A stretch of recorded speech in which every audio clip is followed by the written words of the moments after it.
함께 기도하시겠습니다. 하나님 아버지 감사합니다. 이 시간 하나님의 말씀을 듣기 원합니다. 우리의 마음과 심령을 준비하게 하시고 성령 하나님 이곳 가운데 친히 임재하여 주셔서 하나님의 말씀이 들려지고 믿어지고 깨달아지는 역사가 있게 하여 주시옵소서. 설교자 입술을 주장하시사 하나님의 말씀이 온전히 선포되게 하여 주시옵소서. 예수님의 이름으로 기도드립니다. 아멘. 우리가 성경을 읽다 보면 하나님이 주목하시는 그러한 사람들을 만나게 됩니다. 성경에 보면 수많은 인물들이 있는데요. 그 인물들 가운데 특별히 하나님이 관심을 갖는 그런 분들이 있는 것을 보게 됩니다.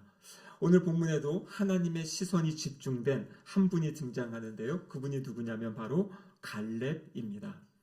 여호수아서를 읽어보면 여호수아서는 크게 두 부분으로 나누어집니다. 이 1장에서 12장까지는 이 가나안 땅을 정복하는 정복 전쟁의 이야기가 있습니다. 그리고 13장부터 나머지 24장까지는 그 정복한 땅을 12지파에게 이렇게 나누어 분배하고 또 그 지파들이 그 땅에 정착하는 그러한 말씀이 기록되어 있어요. 근데 1장에서 12장까지 이 정복 전쟁의 중심 그 인물이 누구냐면 바로 여호수아이죠. 하나님이 여호수아를 통해서 여호수아에게 말씀하시고 여호수아와 이스라엘 백성들이 순종함으로 이 가나안 정복 전쟁을 하나하나 이루어가는 그런 모습을 보게 된 것입니다. 이 정복 전쟁은 약 5년에서 7년의 기간 동안에 진행이 되었습니다. 그리고 성경에 보면 31명의 왕을 이스라엘 백성들이 무찔렀다라고 이렇게 기록하고 있죠. 그래서 이제 이 전쟁 어느 정도 마무리가 되고 정복한 땅을 나누는 그런 시기가 됩니다. 그 내용이 여호수아서 13장 1절에 나와 있는데요. 같이 한번 읽어보겠습니다. 여호수아가 나이가 많아 늙음에 여호와께서 그에게 이르시되 너는 나이가 많아 늙었고 얻을 땅이 매우 많이 남아 있도다. 여기 보면요, 여호수아가 나이가 많아 늙었다 이렇게 이야기하고 있죠. 근데 여호와께서 이제 말씀하시는데 이 여호수아의 나이, 학자들에 의하면 이때의 나이가 약 90세 초반 정도 됐을 것이다 이렇게 이제 추정을 합니다. 나이는 많은데 오늘 본문에 보면 얻을 땅이 매우 많이 남아 있다. 우리가 알기로 1장에서 12장까지 이제 어느 정도 정복 전쟁이 다 진행되어져서 대부분의 땅이 이제 차지한 것을 생각할 수 있는데요. 오늘 13장 1절에 보면 아직 정복해야 될 땅이 남아있다 이렇게 이야기하고 있습니다. 이것은 무엇이냐면 이스라엘 백성들이 여호수아를 중심으로 함께 이 전쟁을 했을 때 이 거점 지역들 아주 커다란 그런 중요한 성들을 이제 점령한 것이고 그래서 결정적인 승리를 이루어 놓은 것이에요. 그런데 이제 땅을 분배, 지파별로 땅을 분배해서 지파들이 그 땅에 들어가서 이제 차지하게 될 때 모든 게 다 끝난 상황이 아니라 그 지파들이 자신에게 부여받은 그 땅, 그 안에서 또 남아있는 세력들, 그러니까 소탕전을 벌여야 되는 그러한 상황 위에 처해 있는 것을 보게 됩니다. 그래서 큰 전쟁은 아주 중요한 굵직굵직한 전쟁으로 거점 지역은 확보했지만 남아있는 잔존 세력들을 소탕해야 되는 그러한 상황입니다. 이러한 상황에서 갈렙이 여호수아를 찾아온 것입니다. 그리고 오늘 본문에 보면 12절에 이 산지를 지금 내게 주소서 이렇게 이야기하고 있어요. 이 산지는 헤브론이라는 곳인데요. 그곳을 자기에게 달라고 지금 요청하고 있는 것입니다. 이 각 지파들이 이제 제비를 뽑아가지고 그 지역에 가면 그 지역에서 전쟁을 벌여야 되는데 그 전쟁에 앞서서 이 갈렙이 자신이 먼저 그 전쟁을 수행하겠다고 지금 나서고 있는 그런 모습입니다.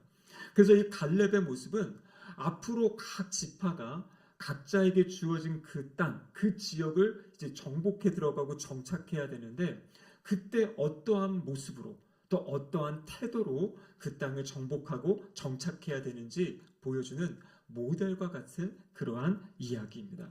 그래서 지금 이제 땅 분배가 이 갈렙 이야기 이후부터 이제 시작이 되어지는데요. 그래서 갈렙을 통해서 분배받은 땅을 어떻게 이제 그곳에 정착하고 그곳을 취해야 될지 아주 모델의 사례로서 지금 갈렙의 이야기를 보여주고 있는 것입니다. 여러분, 이 모습은 무엇과 같으냐면요, 우리 예수님이 십자가에서 이루어 놓으신 사역과 같아요. 우리 주님은 십자가 위에서 그 사탄의 머리를 깨트리셨어요. 그 창세기 3장 15절에 예언되어져 있던 그 말씀대로 사탄을 이제 크게 이기시고 승리하신 거죠. 그런데 아직 사탄의 역사가 이 땅 가운데 있습니다.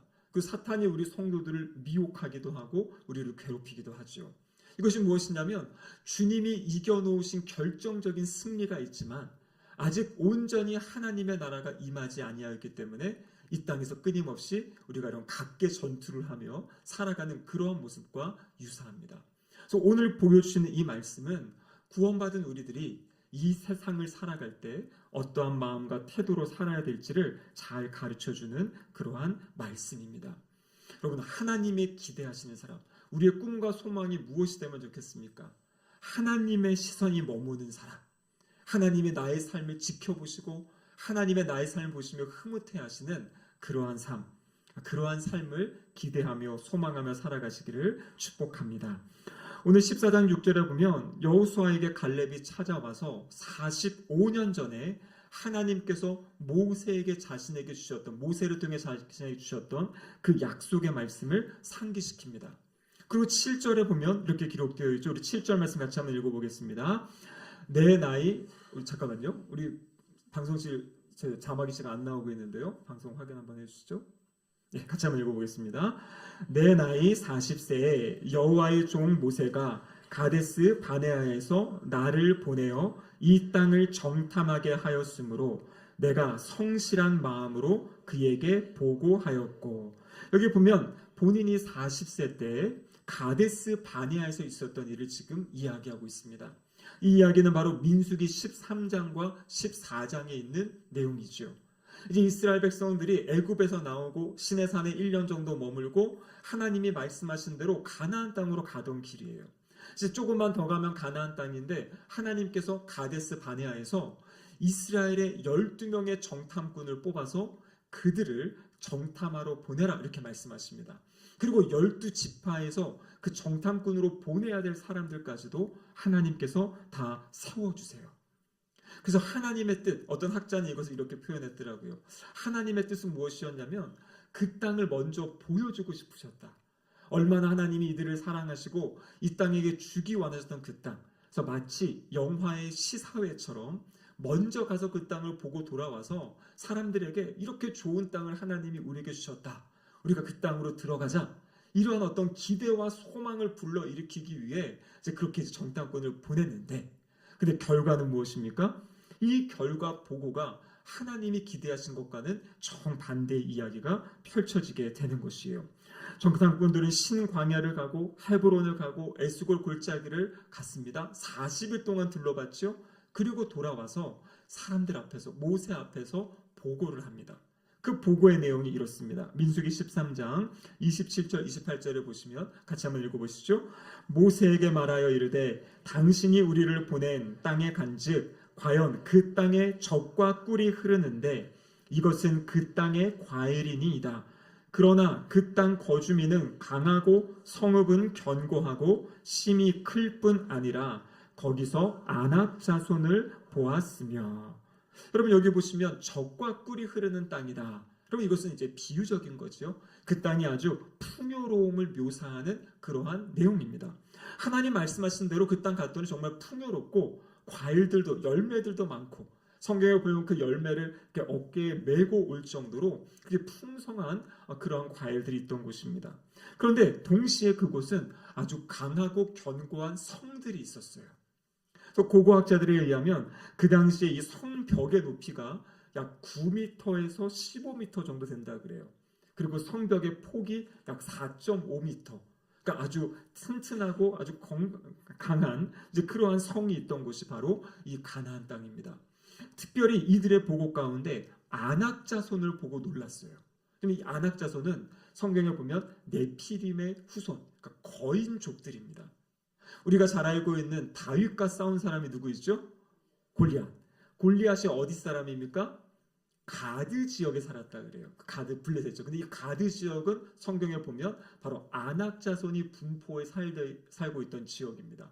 그러니까 그래서 학자들은 이 골리앗 같은 경우에도 아마 이 아낙 자손, 이 거인의 자손이었을 것이다 이렇게 이야기하는 거죠. 성경에 보면 골리앗의 키가 약 2m 80 정도 된다고 하니까요. 사람이 보기만 해도 이렇게 주눅이 들 정도의 그러한 사람들입니다. 그래서 이들의 보고는요, 잘못된 것이 없었습니다. 겉으로 보기에는. 왜냐하면 있는 그대로 참 풍요롭고 좋은 땅이지만 거기에는 아주 엄청난 성읍이 있고 거기에 거인들이 있다. 그런데 이들이 그 이것을 보고할 때 여기만 한 것 같지가 않아요. 여기에다가 그들의 마음을 실었어요. 뉘앙스는 무엇이냐면 아주 부정적이고 비판적인 내용인 것이에요. 우리가 가야 되는 땅 가봤는데 하나님 말씀하신 대로 좋은 것도 있고 다 맞아요. 그런데 우리가 가기에는 이건 힘든 것 같아요. 이런 얘기를 이제 사람들에게 전한 거죠. 그래서 성경을 보면요, 이때 이 이야기를 들은 사람들의 분위기가 막 소란스러워지는 겁니다. 이들이 약속의 땅만 바라보고 지금 1년 동안 광야 생활하고 이제 막 가나안 땅 가고 있는데 우리 그 땅 갈 수 없어요. 할 수 없어요. 우리는 그거 못해요. 이렇게 막 이야기를 하니까 사람들의 마음이 무너지는 거죠. 이 심상치 않은 분위기를 느낀 정탐꾼 중에 한 사람, 그 사람이 이야기하는데요. 그 사람이 누구냐면 갈렙이에요. 민수기 13장 30절 같이 한번 읽어보겠습니다. 갈렙이 모세 앞에서 백성을 조용하게 하고 이르되 우리가 곧 올라가서 그 땅을 취하자 능히 이기리라 하나. 여기 조용히 하겠다는 것은 진정시킨 것이에요. 사람들이 막 웅성웅성하고 이거 어떡하냐, 우리가 불가능한 거 이럴 때 갈렙이 지금 그 분위기를 진정시키고 무엇을 이야기합니까? 곧 올라가서 그 땅을 취하자 능히 이길 수 있다. 이렇게 지금 믿음의 고백을 선포하는 겁니다. 여러분, 그랬더니요, 이 이야기를 들은 나머지 그 10명의 정탐꾼들 아마 상당히 논리적이고 이성적이었던 사람들 같아요. 이들이 이제 처음에는 그냥 그 정도 얘기했다가 그 다음에 태도가 바뀝니다. 악평을 하게 돼요. 그 땅은 진짜 차지하지 못하는 땅이에요. 그러면서 이 여호수아와 갈렙의 이야기에 반대하면서 이제 막 악평을 하게 되고요. 마지막에는 어디까지 갑니까? 우리들은 메뚜기에 불과하다. 그래서 저들 앞에 우리가 할 수 있는 것이 없다. 이 자기 비하하는 데까지 나아가게 되는 것이에요. 여러분, 이들은 똑같은 상황을 보았습니다. 그리고 똑같은 약속의 말씀을 받았고요. 하나님이 자신들과 함께 하시는 것을 알았어요. 그런데 이들이 보인 반응은 무엇이냐면 정반대의 반응이에요. 근데 여러분, 이것이 오늘날 우리가 이 땅을 살아갈 때도 동일하게 나타납니다. 믿음의 사람들이 어떤 믿음의 일을 하려고 하는데 어떤 사람들은요, 하나님이 함께 하시니까 할 수 있어라는 생각이 있고요. 어떤 사람들은요, 내가 상황을 보니까 우리 과거의 모습을 보니까 그거는 할 수 없어요. 안 될 거예요. 자, 근데 그들을 향해 주시는 하나님의 말씀이 무엇입니까? 민수기 14장 11절 말씀입니다. 같이 한번 읽어보겠습니다. 여호와께서 모세에게 이르시되 이 백성이 어느 때까지 나를 멸시하겠느냐? 내가 그들 중에 많은 이적을 행하였으나 어느 때까지 나를 믿지 않겠느냐? 여러분, 이 모습을 보고 하나님은 뭐라고 말씀하시냐면 너의 성향이 그렇구나, 너는 원래 그런 생각을 하는구나, 이게 아니라 믿지 않는다는 거예요. 믿지 않는다. 어느 때까지 믿지 않겠냐? 그 앞에 보면 내가 이 많은 이적을 행하였으나, 이스라엘 백성들이 얼마나 많은 기적을 경험했습니까? 애굽에서 나올 때 10가지 재앙이 있었고요. 홍해 바다가 갈라지고요. 광야에서 1년 동안, 아니 이때는 지금 1년이 아니죠. 1년의 기간이죠. 1년의 기간 살 동안에 만나와 메추라기를 하나님이 주시고 구름 기둥과 불 기둥으로 이들을 보호하신 것을 경험했잖아요. 그런데 이들의 반응이 뭐냐면 할 수 없다. 불가능하다. 상황을 보니까 이것은 안 되는 거다. 이것을 향해 하나님 뭐라고 말씀하십니까? 너희가 나를 믿지 않는다. 이렇게 이야기하는 거예요. 근데 여러분, 더 우리가 신경 써 봐야 될 것은 그 믿지 않는다 앞에 보면 뭐라고 되어 있냐면요, 이 백성이 어느 때까지 나를 멸시하겠느냐. 단순히 믿지 않는 문제가 아니라 이것은 하나님을 멸시하는 거라고요. 여러분, 멸시한다는 것이 무엇입니까? 업신여긴다, 무시한다, 하찮게 여긴다라는 것이에요. 하나님이 지금도 살아계시고 능력과 권세를 가지고 일하시고 역사하시는데 그 하나님의 역사를 믿지 않고 자기의 생각, 자기의 경험, 자기의 어떤 것을 가지고 할 수 없어요. 이것은 불가능한 것이에요. 하면 안 돼요. 그래서 사람들의 마음까지 무너뜨리고 낙담시켰던 사람들이 바로 10명의 정탐꾼의 모습이었다라는 것이에요. 그래서 하나님이 너무너무 화가 나신 거예요. 단순히 그냥 할 수 없다라는 것이 아니라 전능하신 하나님의 그 하나님까지도 멸시하고 무시했던 그 모습, 하나님이 그들을 향해서 화를 내신 거죠. 근데 그때 반대로 갈렙이 자신이 이렇게 우리가 승리할 수 있다라고 백성들을 격려했던 이유가 있습니다. 자, 민수기 14장 8절과 9절 말씀 같이 한번 읽어보겠습니다. 여호와께서 우리를 기뻐하시면 우리를 그 땅으로 인도하여 들이시고 그 땅을 우리에게 주시리라. 여러분 보십시오. 주어가 뭐냐면 여호와예요. 여호와. 내가 어떻게 하니까, 내가 뭐가 있으니까, 우리가 뭐가 있으니까가 아니라 여호와가 우리를 기뻐하시면 우리를 인도하신다. 하나님이 하신다는 거죠. 그 땅을 우리에게 주실 것이다. 이렇게 말씀하세요. 그러면서 뭘 이야기합니까? 그 땅의 백성을 두려워하지 말라. 그들은 우리의 먹이다. 예전 성경에는 그들은 우리의 밥이다. 이렇게 번역했었죠. 그러니까 내가 메뚜기, 내가 중요한 것이 아니라 하나님이 하실 것을 온전히 믿는 것이에요. 그들의 보호자는 그들에게서 떠났고 여호와는 우리와 함께 하시느니라. 그들을 두려워하지 말라. 여러분, 이 두려움은 믿음의 반대의 모습이에요. 불신앙에서 나오는 것이 두려움이에요. 믿음, 두려워하지 말라. 내가 너와 함께 하겠다라는 이 말씀입니다. 제가 이 설교 말씀을 준비하고 있었는데요. 지난 수요일 저녁에 우리 대광교회 강현호 목사님이 늦은 시간에 갑자기 전화를 하셨어요.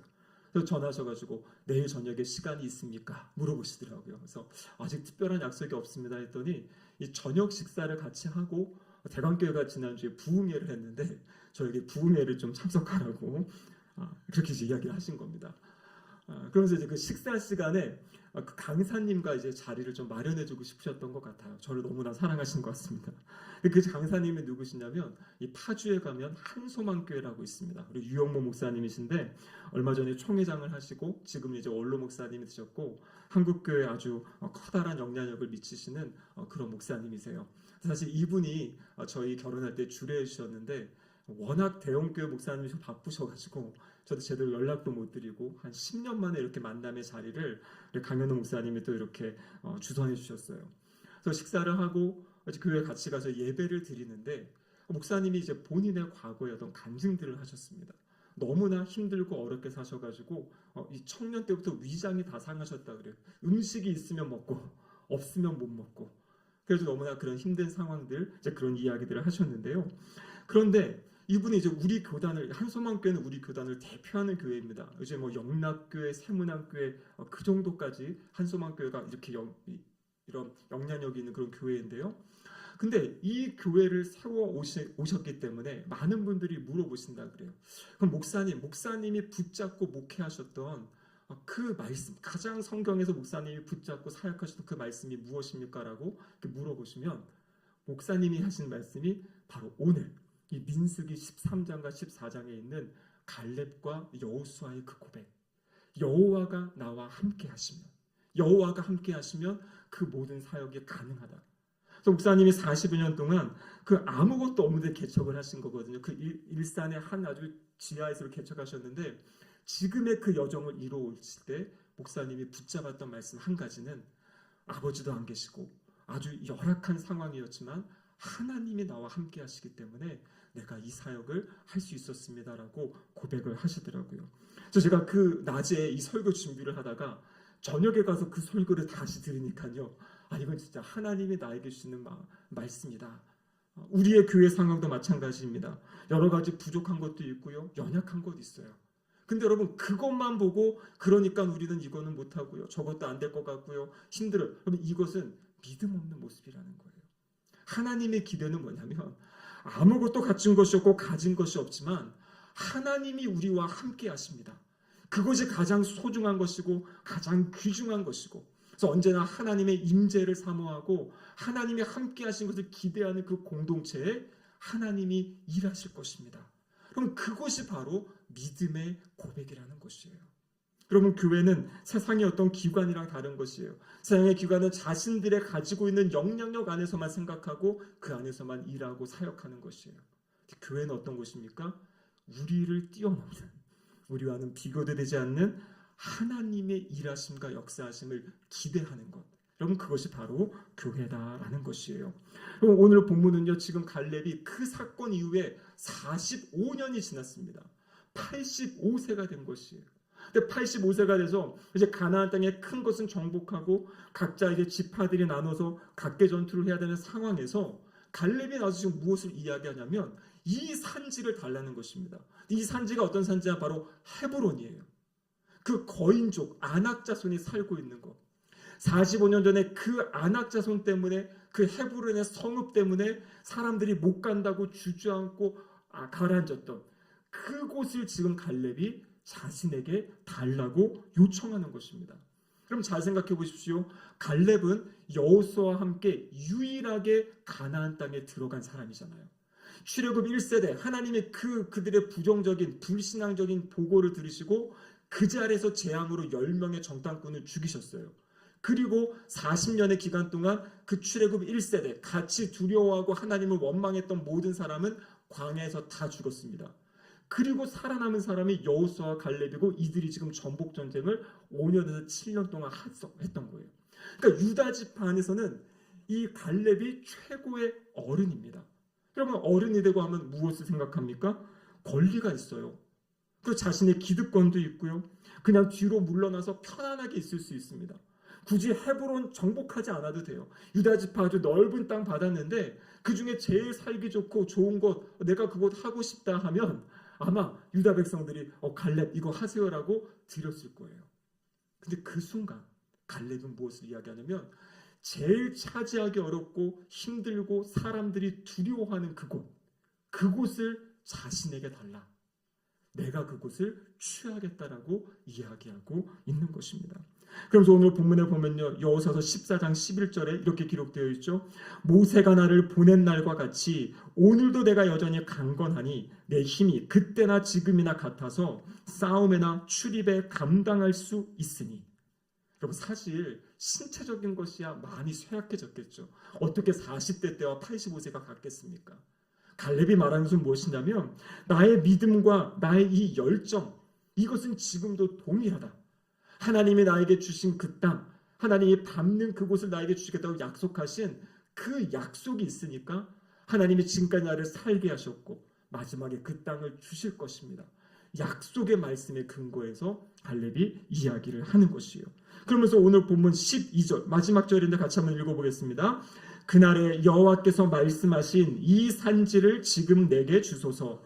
당신도 그날에 들으셨거니와 그곳에는 아낙 사람이 있고 그 성읍들은 크고 견고할지라도 여호와께서 나와 함께 하시면 내가 여호와께서 말씀하신 대로 그들을 쫓아내리이다 하니. 여러분 상황은요, 아낙 사람, 크고 견고한 성, 그것이 있을지라도 뭐라고 이야기합니까? 여호와께서 나와 함께 하시면 여호와께서 말씀하신 대로 내가 그들을 쫓아낼 수 있습니다. 그럼 그래서 이것은요, 갈렙이 지금 내가 잘 싸울 수 있으니까, 내가 능력이 있으니까 그 땅을 저에게 주세요가 아니에요. 하나님이 주신다고 약속하셨고, 이 여호와의 전쟁, 거룩한 전쟁은 하나님이 싸우시는 전쟁이잖아요. 하나님이 행하시는 거잖아요. 그것을 믿고 지금 그 땅을 달라고, 그 땅을 자신이 취하겠다고 이야기하고 도전한 것입니다. 그래서 이것이 앞으로 이 정착해야 될 모든 백성들의 그 모본이 되고 모델이 되는 것이에요. 85세 우리의 가장 어른이 가장 어렵고 힘든 것을 하나님께 달라고 기도하면서 도전하면서 지금 그 삶을 살아가는 그 모습을 보고 나머지 이스라엘 백성들이 함께 힘을 모으고 마음을 모아서 이 정착의 일들을 감당하게 된다라는 것이죠. 그럼 우리는 지금 대림절을 보내고 있습니다. 다시 오실 주님을 맞이할 준비를 하는 그런 시간들이죠. 하나님이 우리에게 바라시는 것이 무엇이겠습니까? 기대하시는 것이 무엇이겠습니까? 각자에게 맡겨주신 그 사명을 마지막까지 이루어가는 것이에요. 여러분 사도 바울 마지막 고백까지 무엇입니까? 나는 주님이 보여주신 그 표대를 향하여 달려간다 이렇게 이야기하죠. 자신의 힘을 다할 때까지, 자신의 능력이 될 때까지 하나님의 나라를 위하여 그렇게 살아가고 헌신했던 모습들, 그것이 바로 우리의 믿음의 선조들의 모습입니다. 여러분 오늘 이제 우리가 2026년 이 사역 신청서를 나눠드렸죠. 이 시전서를 기도하시면서 좀 작정하시면 좋겠어요. 하나님, 제가 저의 삶이 여러 가지 어렵기도 하고 갑박하기도 하고 분주하지만 하나님, 저 그래도 하나님 나라를 위해 헌신하며 살고 싶습니다. 저에게 이런 재능과 달란트 주셨으니까 제가 이렇게 섬겨보겠습니다. 그래서 그냥 하는 것이 아니라 제가 일부러, 그래서 이전에는 보니까 그냥 찬양대는 하시던 분들 안에서 또 누구 콜링 하시고 교사도 하셨다고 했는데, 이번에 이렇게 적고 아래 서약서까지 만든 건 뭐냐면 다시 한번 하나님 앞에서 작정하는 것이에요. 하나님, 제가 내년에 이렇게 하나님 섬기겠습니다. 하나님, 이렇게 섬길 수 있도록 저의 상황도 열어주시고 환경도 열어주시고 하나님 나라를 위해 살아가는 제가 되게 해주세요라는 어떤 그러한 기도와 함께 이렇게 작정하시기 위해서 이렇게 작정서를 나눠드렸습니다. 말씀을 마무리하겠습니다.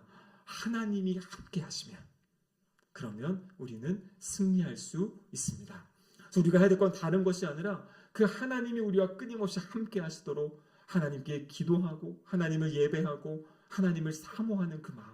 여러분, 그것이 있을 때 하나님 나라의 일은, 교회의 일은, 우리 삶의 일은 누가 이루어 가십니까? 하나님이 이루어 가세요. 그것이 바로 성경에서 말하는 믿음입니다. 우리 이 연말에 내년을 기대하시면서 믿음의 도전을 하시는 우리 모든 성도님들 되시기를 주님의 이름으로 축복합니다. 아멘. 기도하시겠습니다. 하나님 아버지, 감사드립니다. 한 해를 마무리하는 시기, 또 새로운 한 해를 준비하는 시기입니다. 주님, 기도함으로 하나님 주시는 꿈과 소망이 우리 마음에 충만하게 하시고 우리의 삶에 믿음의 도전을 하며 살아가는 복된 삶 되게 하여 주시옵소서. 예수님의 이름으로 기도드립니다. 아멘.